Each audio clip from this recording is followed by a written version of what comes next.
నమస్కారం, నేను మీ నిజం చంద్రబోస్. వెల్కమ్ టు నిజం మీడియా.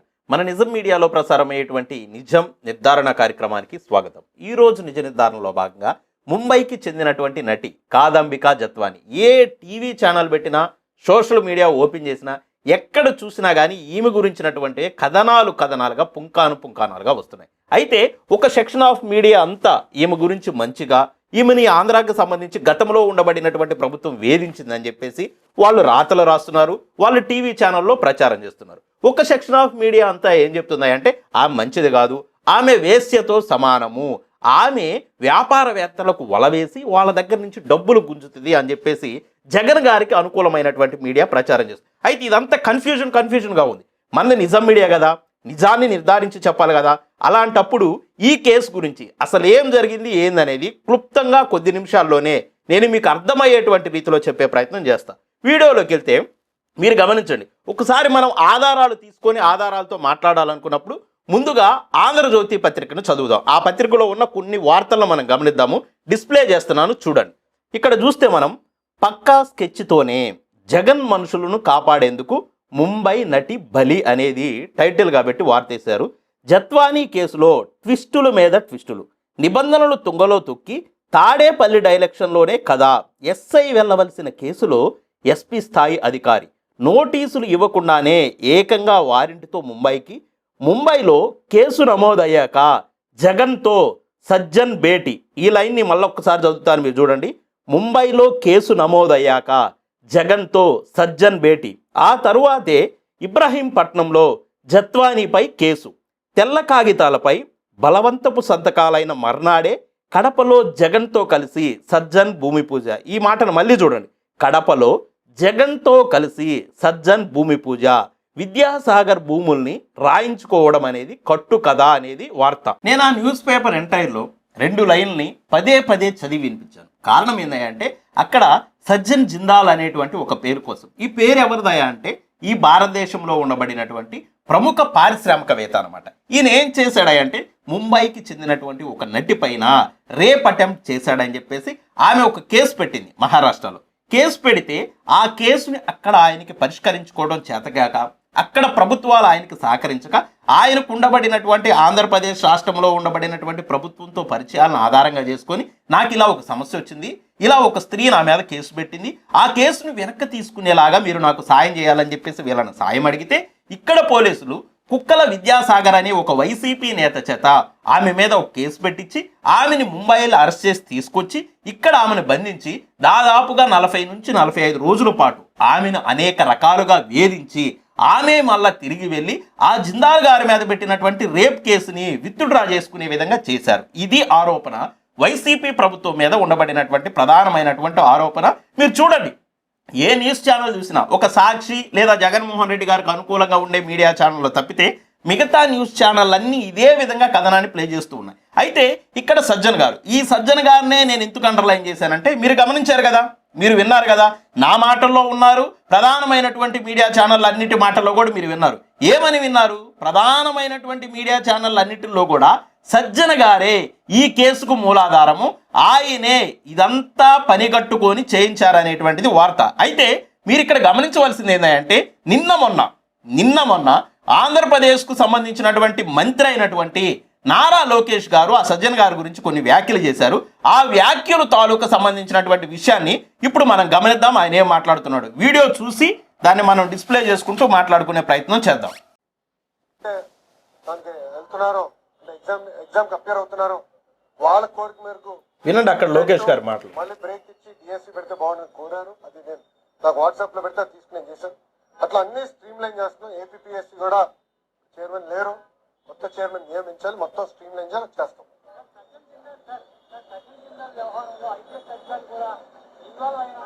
ఇక్కడ చూడండి, ఆడ విలేకరు గారు అడుగుతున్నారు, సార్ సజ్జన్ జిందాల్ గారి యొక్క కేసు విషయంలో ఐపీఎస్ అధికారులు గారు కూడా ఇన్వాల్వ్ అయి ఉన్నట్టున్నారు, దానికి సంబంధించి మీరేం స్పందిస్తారని అడిగితే ఆయన చెప్పే సమాధానం చూడండి. దయచేసి పారిశ్రామికవేత్తల పేర్లు దీంట్లోకి లాగద్దు. దగ్గర ఆధారాలంటే చెప్పండి తప్ప లేని పోలవల పైన ఆరోపణలు చేయొద్దు. ఆమె చాలా స్పష్టంగా వేరే పేర్లు చెప్పారు, అధికారుల పేర్లు చెప్పారు, అని కనుక్కుందని మాట. ఇప్పుడు మీకు క్లారిటీ వచ్చింది కదా.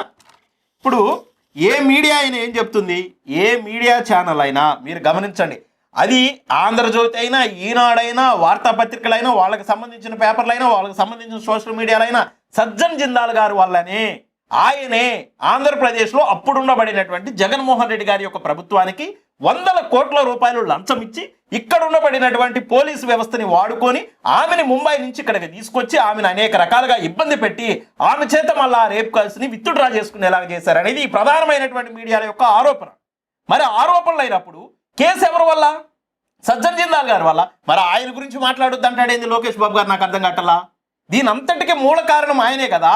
ఆయన మీద ఉండబడినటువంటి రేప్ కేసుని విత్డ్రా చేయించుకోవటం కోసమే ఈ కథనంతా ఆయన నడిపాడు కదా.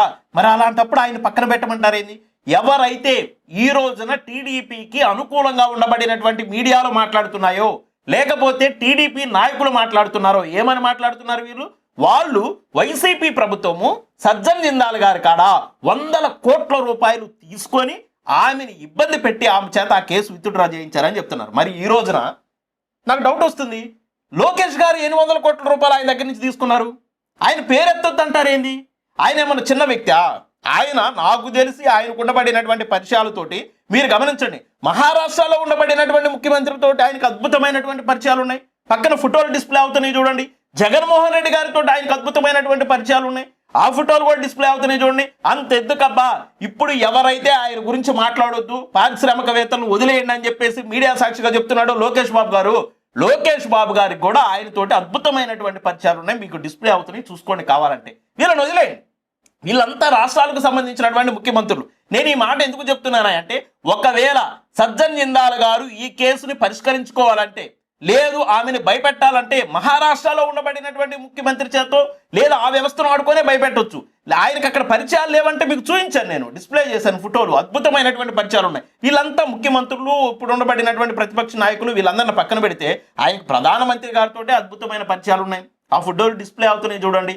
ఇంత అంటే ఈయన ఈ భారతదేశంలో ఉండబడినటువంటి పారిశ్రామికవేత్తల్లో ప్రముఖుడైనటువంటి వ్యక్తి. అన్ని రాష్ట్రాల్లో ఉండబడినటువంటి ముఖ్యమంత్రులతోటి, దేశ ప్రధానితోటి కూడా అద్భుతమైనటువంటి పరిచయాలు ఉండబడినటువంటి వ్యక్తి. అలాంటి ఒక వ్యక్తి ఒక మహిళ మీద రేప్ అటెంప్ట్ చేశాడని చెప్పేసి మీకు సంబంధించినటువంటి మీడియాలే వండి వారుస్తున్నప్పుడు మరి అలాంటి పారిశ్రామికవేత్తని వదిలేయమనడానికి గల కారణాలు ఏంటనేది లోకేష్ గారు ప్రజలకు సమాధానం చెప్పాలి. నేను అంటున్నా, ఆ రోజున నేను ఎవరికి అనుకూలం కాదు, ఎవరికి వ్యతిరేకం కాదు. నేను జగన్మోహన్ రెడ్డి గారి విషయంలో ఒకే విధంగా మాట్లాడతా, చంద్రబాబు నాయుడు గారి విషయంలో ఒకే విధంగా నిజంగా ఒక మహిళకు అన్యాయం జరిగింది. మహిళకు అన్యాయం జరగడానికి గల కారణాలేంటి? కారకుడు ఎవరు? ఆ పారిశ్రామికవేత్తే కదా.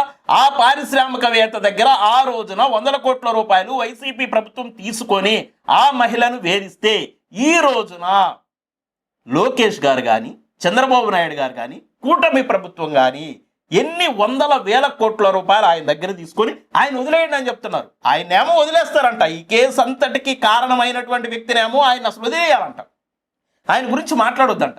కానీ ఐపీఎస్ ఆఫీసర్లను పట్టుకోవాలంట, ఐఏఎస్ ఆఫీసర్లను పట్టుకోవాలంట. ఈ కేసులో ఆమెంట కొన్ని పేర్లు చెప్తుందంట. ఆ పేర్లు చెప్పినటువంటి వ్యక్తులను పట్టుకొని వాళ్ళని మాత్రం విచారించి వాళ్ళ మీద మాత్రం చర్యలు తీసుకుంటారంట. ఇది ఎక్కడ అన్యాయం? మీ ప్రధానమైనటువంటి మీడియాల్లోనే మీ నాయకులు మాట్లాడుతున్నటువంటి మాటల ప్రకారమే ప్రధానమైనటువంటి నిందితుడు ఆయన కదా, ఆయనే కదా. మీరు చెప్పే ప్రకారమే ఆయన మీద ఉండబడినటువంటి కేసును ఎత్తివేసుకోవడం కోసమే కదా ఆమెను వాడుకుంది, ఆమెని ఈ రాష్ట్రానికి తెప్పించి ఇబ్బంది పెట్టింది. మరి అలాంటప్పుడు ఆయన ఎలా అంటే మీరు గమనించండి, వీళ్ళ మాటలు ఏమర్థమవుతున్నాయంటే డబ్బున్నోడుకు ఒక న్యాయం, డబ్బు లేనోడుకు ఒక న్యాయం. ఆయన అయితే కొన్ని వేల కోట్ల రూపాయలు ఇస్తాడు, వీళ్ళు ఇవ్వలేరు కదా. ఐపీఎస్ ఆఫీసర్లు వీళ్ళు ఎంత ఇస్తారు? కొద్దో గొప్ప ఇస్తారు. వీళ్ళ మీద కంటతొడుపు చర్యగా ఏదో కొన్ని చర్యలు తీసుకొని వైసీపీ ప్రభుత్వం మీద బురద చల్లితే సరిపోతుంది అనేది వీళ్ళ ఆలోచన. నేనేమంటున్నానంటే, ఇక్కడ జగన్మోహన్ రెడ్డి గారి ప్రభుత్వం కూడా తప్పు చేయలేదని నేను అంటున్నా. తప్పు చేసుంటే ఇప్పుడు మీరు చేస్తున్నది కూడా తప్పే కదా. అక్కడ పారిశ్రామికవేత్తని కాపాడడం కోసం, ఆ బిజినెస్ మ్యాన్ని రక్షించడం కోసం వైసీపీ ప్రభుత్వము వేల కోట్ల రూపాయలు లంచం తీసుకొని ఒక మహిళను ఇబ్బంది పెడితే మీరు ఈరోజు ఏం చేస్తున్నారు? మీరు కూడా అదే వేల కోట్ల రూపాయలు తీసుకొని ఆ పారిశ్రామికవేత్తని రక్షించే ప్రయత్నం చేస్తున్నారు. మరి దీన్ని ఏమంటారు? అంటే ఈ భారతదేశంలో చట్టాలు అనే పేరుకే కనపడుతున్నాయా? ఉన్నోడుకు ఒకలాగా, లేనోడుకు ఒకలాగా చట్టాలు కనిపిస్తున్నాయా? మీరు ఏం ఆశించి ఆయన దగ్గర, మీరు ఏం కోరుకొని ఆయన దగ్గర ఏం తీసుకున్నామని చెప్పేసి ఈ రోజున లోకేష్ గారు మీడియా సాక్షిగా ఆయన వదిలేయండి అని చెప్తున్నాడు. ఇదేంటి అసలు నాకు అర్థం కావట్లా. ఎవడైతే కారకుడయ్యాడో, ఎవరైతే రేప్ అటెంప్ట్ చేశాడో, ఎవడైతే ఆ స్త్రీని కేసు పెట్టించాడో, కేసును మళ్ళీ రిటర్న్ తీసుకునేలాగా ఇదంతా ఈ డ్రామానంతటి నడిపాడో ఆయన వదిలేయమంటున్నారు. ఇంకా ఆయన వదిలేయమన్నప్పుడు ఈ టీవీల్లో, ఈ వార్తల్లో ఈ విశ్లేషకులు కూర్చొని గంటలు ఇంకేం పని లేనట్టు, పాట లేనట్టు ఈ వార్తలు దేనికి? ఈ అంశం చుట్టూ ఈ ఆంధ్రప్రదేశ్లో ఉండబడినటువంటి ప్రజలందరినీ తిప్పడం దేనికి? మీరు ఏం చేస్తున్నారు? అసలు ఏదో గొప్పగా ఆమెకి అన్యాయం జరిగిపోయింది అన్నట్టుగా టీవీ ఛానల్ అన్ని చూపిస్తున్నాయి. నేను కూడా దాన్ని యాక్సెప్ట్ చేస్తాను. ఎందుకంటే ఏ మహిళకు కూడా అన్యాయం జరగదు. మరి ఆ మహిళకు అన్యాయం జరగడానికి కారణం ఎవరు? ఎక్కడ మీరు ఏదైతే ఈ కేసులో ఐపీఎస్ ఆఫీసర్లు చెప్తున్నారో వాళ్ళే ఆవిడని రేప్ చేశారా? వాళ్ళేం రేప్ అటెంప్ట్ చేయలేదే, వాళ్ళ మీద ఆమె ఏం కేసు పెట్టలేదే. రేప్ అటెంప్ట్ చేసింది ఆ పారిశ్రామికవేత్త సజ్జన్ జిందాల్. ఆ మీద రేప్ అటెంప్ట్ చేశాడు. ఆయన మీద చర్యలు తీసుకోవాలి. ఏ వన్గా ఆయన చేర్చాలి. ఇదేనా ఆయన పక్కన పెట్టేసి ఏదో చిన్న ఐపీఎస్ ఆఫీసర్ల మీద చిన్న చర్యలు తీసుకోండి అని చెప్తున్నారు. ఇది కరెక్ట్ కాదు. ఈ కేసు అనేది నడిస్తే, ఈ కేసు అనేది విచారణ జరిపితే ఏ వన్గా ఆ పారిశ్రామికవేత్తను చేర్చి సజ్జన్ జిందాల్ గారిని కఠినంగా శిక్షించిన నాడే బడా పారిశ్రామికవేత్తలకైనా భారతదేశంలో ఒకటే శిక్ష, ఒకటే రాజ్యాంగం. అది సామాన్య మానవుడికైనా బడా పారిశ్రామికవేత్తలకైనా కానీ ఎవరికైనా కానీ చట్టాలు ఒకే విధంగా ఉంటాయని, సామాన్యుల్లో కూడా నమ్మకం కలగాలంటే ఖచ్చితంగా ఆయన మీద చర్యలు తీసుకోవాలని చెప్పేసి మా నిజం మీడియా డిమాండ్ చేస్తుంది. మా నిజం మీడియా ప్రతి సందర్భంలో కూడా ఎంత పెద్దవాళ్ళైనా సరే, ఎంత చిన్నవాళ్ళైనా సరే న్యాయం వైపు నిలబడే ప్రయత్నం చేస్తుంది. కాబట్టి మా వీడియోస్ కనుక మీకు నచ్చితే లైక్ చేయండి, షేర్ చేయండి, మన ఛానల్ సబ్స్క్రైబ్ చేసుకోండి.